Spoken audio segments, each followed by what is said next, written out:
Hey, before I start, I just want to give a quick shout out to everybody who's watched all my previous videos because I will be the first to admit that they are not perfect. This is my first time ever doing anything like this and even making videos, and I now have a newfound appreciation for anybody who does make their own videos. And I learned a lot along the way in terms of marketing, in terms of community, and in terms of communication. But enough of my rambling, let's get into it. Up first is the Earth Totem.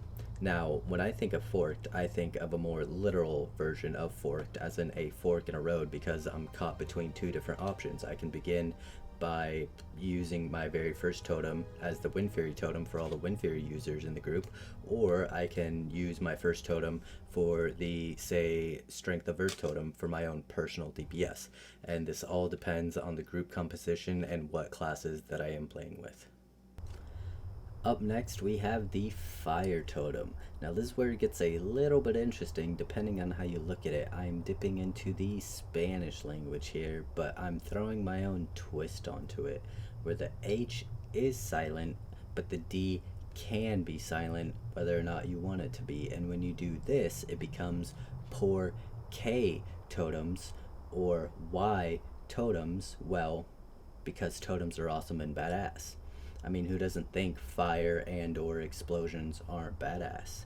You could also look at it with the D, and in that point of view, it would turn into wide you choose totems, although I feel like the former seems a bit more fitting. Third, we have the Water Totem. For this one, we're going to be going back to the English language, but again, we're going to be separating forked into two different words, which would make it four queued totems, as in I always have a totem queued up and ready to go, or meaning that I am always thinking ahead of what totem that I want to be dropping next, and I'm always trying to account for in a case of emergency where an ad might randomly target a totem and destroy it on a whim. Finally, we have my favorite totem, which is of course the Air Totem. And for this one, we're gonna be combining both the English and Spanish saying of the word forked. But before we can do that, we have to separate it into two different words.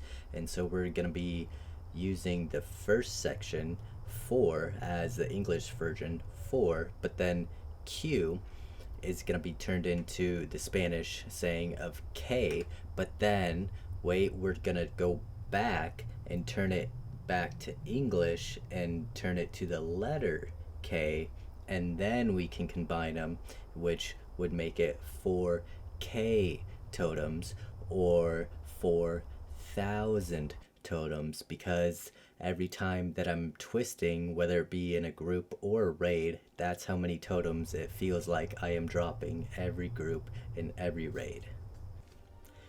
So, if you have not guessed by now, my name names all four of my four totems. I just love when things have a lot of depth behind it, and that's what I was trying to create when I was at the character screen wanting to play my favorite class in World of Warcraft. Well, that's all I got, ladies and gentlemen.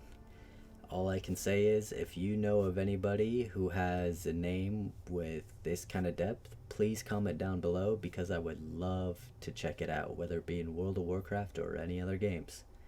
Alright, that's all I got, and I'll see you guys in TBC.